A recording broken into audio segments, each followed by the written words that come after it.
오늘 이야기의 배경이 되는 건 암논이 압살롬의 누이였던 다말을 강간한 사건부터 시작됩니다.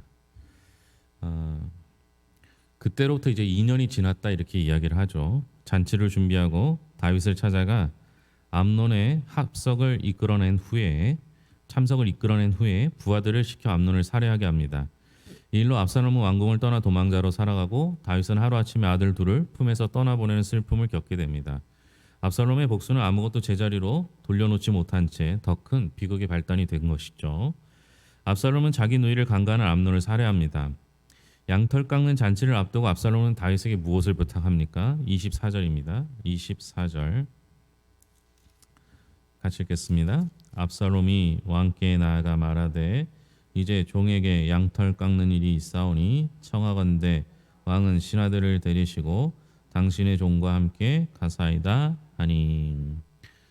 압살롬이 아버지였던 왕 다윗 왕에게 신하들을 데리고 양털 깎는 잔치에 참여해달라라고 부탁을 합니다. 압살롬은요 암논을 죽이기 위해서 2년 동안 치밀하게 준비를 합니다. 2년 전 암논이 다말을 범했을 때도요 다윗을 통해서 그 다말이 암논을 간호하도록, 그러니까 다윗의 권위를 이용하거든요. 아들이 그랬어요. 또이 압살롬이 아버지 다윗의 권위를 이용해서 암논을 데리고 오려고 합니다. 아, 여러분 부모를 이용해서 자신의 이복 형제들을 죽이는 일을 하게 되죠. 이게 얼마나 슬픈 일입니까? 부모로서는 얼마나 힘든 일이 되겠습니까? 그럼에도 불구하고 여러분 남을 복수하려고 할 때 아무것도 보이지 않아요. 다른 게 보이지 않아요. 오늘 새벽 예배도 함께 나눴던 말씀도 그렇죠.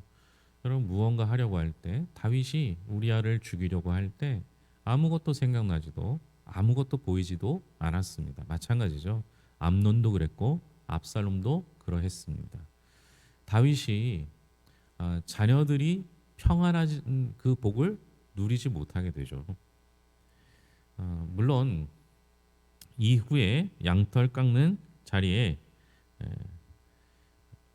그뭐 다윗 왕은 오지는 않습니다. 2년 동안 준비했던 이 일을 다윗 왕에게 경계를 풀기 위해서 양털 깎는 그 축제의 자리를 만드는 것이죠. 여러분 우리 범죄도요 우발적인 범죄가 있고요 계획적인 범죄가 있어요. 계획적인 범죄는 훨씬 더 가중 처벌되게 되어 있습니다. 2년 동안 준비했으니까 얼마나 치밀했겠습니까? 이런 일들이 2년 동안 압살롬 복수를 품에 안고 산 거예요. 본인은 얼마나 힘들겠습니까?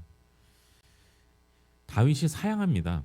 압살롬은 대신 누구를 보내달라고 하는가? 26절이죠. 26절 같이 읽겠습니다. 압살롬이 이르되 그렇게 하지 아니하시려거든 청하건대 내 형 암논이 우리와 함께 가게 하옵소서. 왕이 그에게 이르되 그가 너와 함께 갈 것이 무엇이냐 하되 자기 형 암논을 보내달라라고 합니다. 압살롬은 다윗 왕이 그 축제 양털 깎는 축제에 참여하지 않을 거라고 어느 정도 짐작하고 있었습니다. 왜냐하면 왕자의 양털 깎는 축제에 왕이 직접 방문하는 것은 이례적인 일이기 때문입니다. 왕이 거절하자 압살롬은 바로 본색을 드러내서 암논을 그 축제에 참여하게 달라 강구하죠. 다윗은 암논이 압살롬의 누이 다말을 강간한 사실을 이미 알고 있었기 때문에 압살롬이 암논만 축제에 초대하는 것을 이상하게 여겼습니다. 그래서 왕자들을 함께 보내죠. 이 다윗의 오판입니다. 여러분 암논이 다말을 강간할 때도요 다른 왕자들은 아무 역할을 못했어요. 우리가 결과를 알지만 암논이 죽을 때도 다른 왕자들이 아무 역할을 하지 못합니다. 결국 나중에 도망가는 거 보면 자기 노새를 타고 도망갔다 이렇게 하잖아요. 여러분 위급한 순간에 자기 노새 찾기도 쉽지 않아요. 그런데도 오직 자기 아니만 그렇게 만들었습니다. 이와 비슷한 사건이 있는데요. 야곱의 아들들 중에서 아들들이 세겜에서 자신의 누이 다말을 욕보인 것을 복수하는 장면이 나오죠. 이때는 오히려 형제들이 함께 협력했습니다. 물론 잘못된 일을 했음에도 그렇죠. 이 과정도 보면 다 이복 형제들인데도 그렇게 했던 거예요. 물론 이제 요셉과 베냐민을 미워하긴 했죠. 이런 과정에서 역할을 할 수 있는 사람이 있었는데 그 과정에서 역할을 할 수 있는 사람은 아버지 되는 야곱, 그리고 여기서는 다윗이 그 역할을 해야만 했습니다. 그런데 다윗은 그저 형제들을 보내는 거 수적 우위를 가지면 괜찮다라고 생각했습니다. 이게 오판이죠. 왜냐하면 압살롬은요 2년을 준비한 사람이거든요. 그리고 예상 가능한 범위 안에 있었던 겁니다. 결국 이 왕자들도 암논이 살해되는 것을 막지 못했습니다. 압살롬이 자기 종들에게 특별히 내린 명령은 무엇인가? 28절 29절입니다. 28절 29절 같이 읽겠습니다. 압살롬이 이미 그의 종들에게 명령하여 이르기를 너희는 이제 암논의 마음이 술로 즐거워할 때를 자세히 보다가 내가 너에게 암논을 치라 하거든 그를 죽이라. 두려워하지 말라. 내가 너희에게 명령한 것이 아니냐. 너희는 담대히 용기를 내라 한지라. 압살롬이 종들이 압살롬의 명령대로 암논에게 행하매 왕의 모든 아들들이 일어나 각기 노새를 타고 도망하니라. 종들에게 명령한 건 암논이 술에 취하면 그를 죽이라고 명령한 거죠. 여러분 이게요 무서운 게 자기가 죄를 범한 사람은요 시간이 지나면 금방 잊어버려요. 근데 피해를 당한 사람은요 오랜 시간이 지나도 잊어버리지 않아요. 여러분 암논이요 자기가 다말을 강간하고 그것으로 인해서 압살롬이 복수하려고 하는 마음을 알고 있었더라면 어떻게 술에 취할 수 있겠습니까? 그렇잖아요. 그죠? 그러니까 자기의 죄에 대해서는 금방 잊어버리는 게 사람의 모습이에요. 그런데 남의 죄에 대해서 특히 자기가 피해를 본 것에 대해서는 절대 잊지 않아요. 제가 군 생활을 강원도 철원에서 했고요. 또 우리 동네에는 방위가 그렇게 많았어요. 뭐 저는 뭐 교회에서 이제 설교할 때니까 군대 얘기 하는데요. 아내하고도 군대 얘기를 거의 안 하는 것 같아요. 물어보면 하고 잘 안 해요. 뭐 별로 자랑할 것도 없으니까요. 근데 군대 얘기는 그렇게 방위들이 그렇게 많이 얘기를 해요. 그러면서 꼭 하는 얘기가 자기는 전투방이었대요. 힘들었대요. 저는 인정을 해요. 왜냐하면요. 자기가 겪는 게 제일 힘들어요. 그게 아무리 편한 군대든 아무리 힘든 군대든요. 자기가 겪는 게 제일 힘들어요. 여러분도 마찬가지 아닙니까? 저도 코로나 걸려보니까요. 남들 코로나 걸렸을 때 아프다는 게 이해가 안 되는데 걸려보니까 너무 아픈 거예요. 자기가 아파야지 아픈 거예요. 남에게는 그걸 잘 몰라요. 이게 문제예요. 암논이 자기가 실수한 거, 자기가 잘못한 거를 기억하고 있었더라면 이런 일을 하지 않았습니다. 이게 문제예요. 결국에는요. 기억하지 못한 사람이 마음을 풀었을 때 기억하고 있던 누군가가 그 일을 행합니다. 압살롬이죠. 근데 그 압살롬이 자신 있게 자기의 종들에게 이렇게 이야기할 수 있는 것은 율법적으로 맞다라고 생각했기 때문입니다. 왜냐하면요. 율법에서는요. 자기 아버지의 딸을 범한 아들은 죽임을 당하는 것이 율법적으로 맞다. 이렇게 기록하고 있어요. 그런데 여러분 우리가 성경을 그렇게 함부로 인용해서는 안 되는 이유가 뭐냐면요. 성경에는 복수하지 말라는 의미도 있거든요. 그런데 필요한 말만 쏙 빼서 그렇게 하니까 자신이 정당하다 생각하는 거예요. 결국 사적 복수는요. 공의로 이루어질 수 없습니다. 하나님께서는 언제나 우리에게 복수를 인정하시거나 용인하신 적이 없기 때문이죠. 다윗은 밧세바를 범하고 우리아를 살해한 죄의 대가를 혹독하게 치릅니다. 그의 아들 암논은 이복누이 다말을 강간했고 또 다른 아들 압살롬은 암논을 살해합니다. 아버지의 죄가 자녀들에게 고스란히 옮겨갔던 것이죠. 발단은 암논이 아니라 다윗입니다. 다윗이 잘못하니까 아들이 그걸 그대로 보고 배우고 그것을 가지고 복수가 이어졌던 것입니다.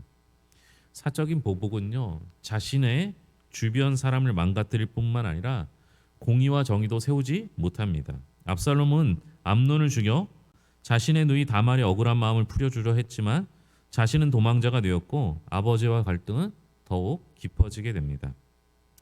후에 다윗은 압살롬에게 아무런 조치를 내지 않아요.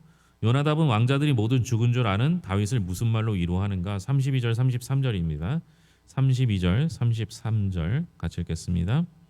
다윗의 형 시므아의 아들 요나답이 아뢰어 이르되 내 주여 젊은 왕자들이 다 죽임을 당한 줄로 생각하지 마옵소서. 오직 암논만 죽었으리이다. 그가 압살롬의 누이 다말을 욕되게 한 날부터 압살롬이 결심한 것이니이다. 그러하온즉 내 주 왕이여 왕자들이 다 죽은 줄로 생각하여 상심하지 마옵소서. 오직 암논만 죽었으리다 하니라. 요나답이 슬퍼하는 다윗을 향해서 뭐라고 말해요? 왕이여 다 죽은 게 아니라 암논만 죽고 다른 왕자들은 죽지 않았을 것입니다라고 이야기해요. 요나답은요 매우 간교한 사람입니다. 여러분 요나답이 어디서 또 나오는지 아세요?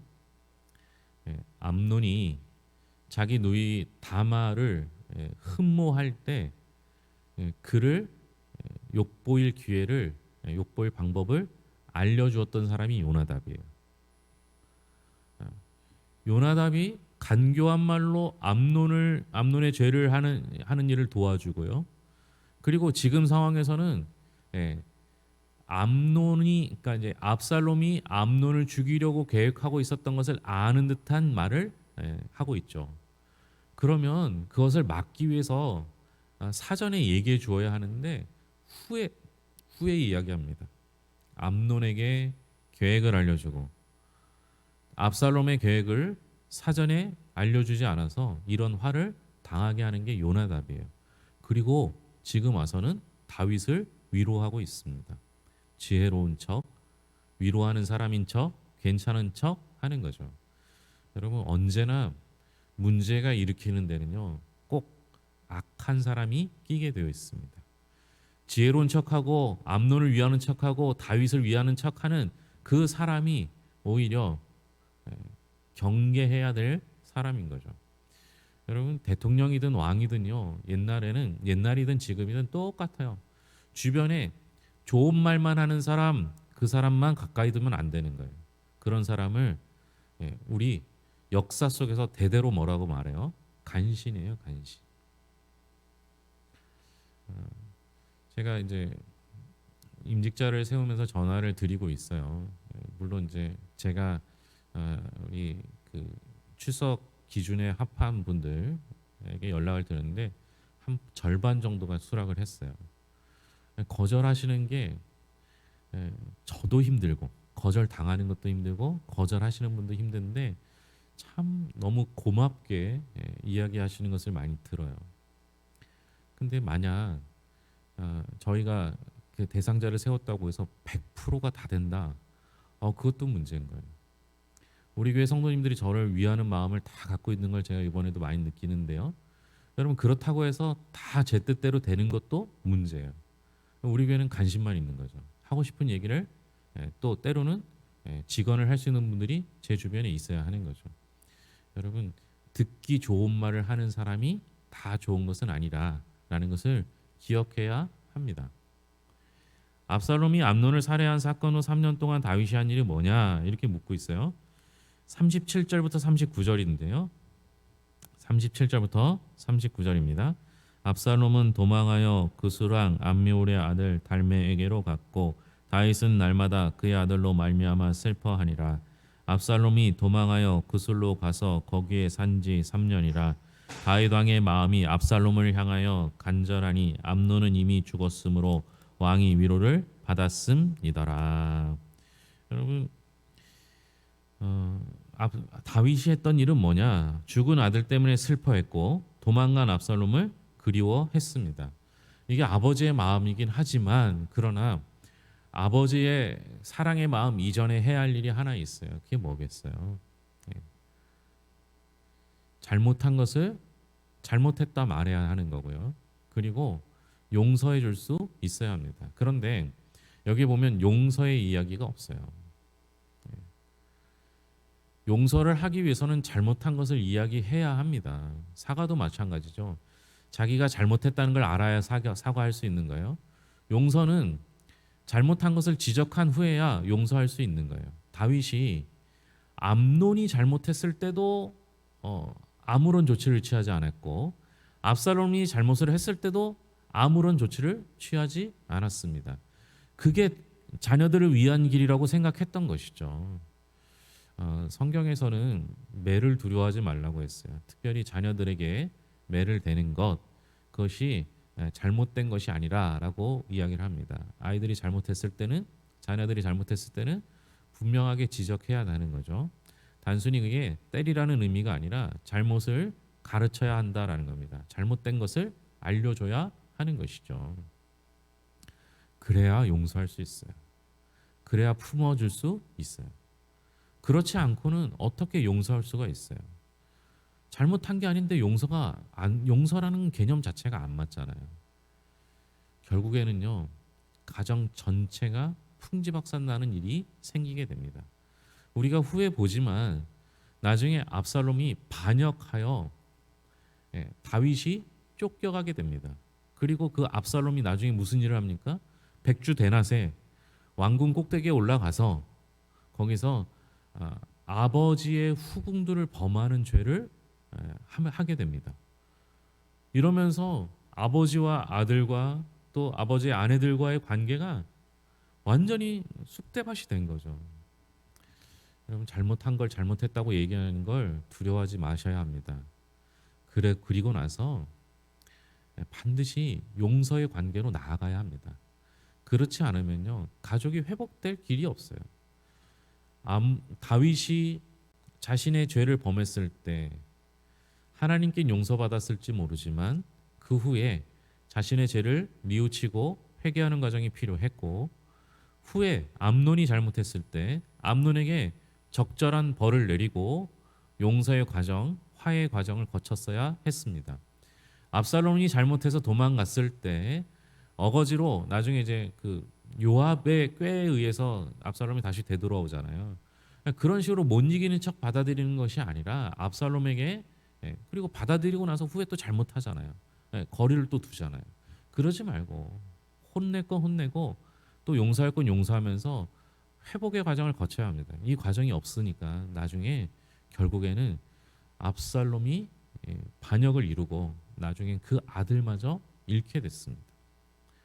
다윗의 그렇게 현명한 다윗이 우리와의 아내 바세바의 관계, 그 관계에서도 죄를 범하고 어리석은 짓을 하면서도 또 자녀들에게도 이렇게 어리석은 짓을 해요. 여기서 우리가 이 사건들을 통해서 기억해야 될 건, 자신의 욕망에 대한 것은 어리석은 짓을 할 때가 많아요. 지혜로운 사람도. 또 자녀들의 관계에 있어서도 어리석은 짓을 많이 하는 거죠. 늘 주위에서 해야 할 일을 마땅히 하고 공의를 세우고 사랑과 용서의 관계를 이루어 갈 때 가족이 화평케 될 줄로 믿습니다. 기도하겠습니다. 하나님 아버지, 감사합니다. 다윗이 그렇게 현명함에도 불구하고 몇 가지 실수를 하게 됩니다. 죄를 범한 것은 밧세바의 관계였고 또 자녀들의 관계에서는 자신의 실수로 말미암아 자녀들이 죽게 되는 경험을 하게 됩니다. 하나님 아버지, 우리가 이렇게 내 자신의 욕망 그리고 내 가까운 사람들에 대한 편애로 인해서 문제를 일으킬 때가 있습니다. 하나님, 지혜롭게 하시고 공의롭게 하여 주시옵소서. 잘못한 것을 잘못했다 말하는 것은 나쁜 일이 아닙니다. 잘못했음에도 불구하고 그냥 두는 것도 실수하는 것입니다. 그러나 잘못했다고 가르치는 것에서 끝나는 것이 아니라 우리 하나님의 사랑과 은혜로 말미암아 용서하는 법을 배우게 하시고 용서의 사랑을 베풀 수 있도록 인도하여 주시옵소서. 우리 성도들의 가정이 화목하게 하시고 화평케 하시며 자녀들을 사랑과 공의로 키우게 하시고 부족한 것들은 하나님께 맡기어 하나님께서 이끄실 것을 믿고 하나님의 인도하심 따라 살게 하여 주시옵소서. 우리 교회에 여러 가지 일들이 있습니다. 하나님 아버지, 이 일들 가운데 주께서 함께 하시옵고 하나님 아버지, 진행되는 과정, 그 후의 모든 과정 속에 서운하거나 아파하거나 힘들어하는 일이 없도록 주여 돌보시고 함께하여 주셔서 우리의 마음을 주장하여 주시옵소서. 모든 것을 예수님의 이름으로 기도합니다. 아멘.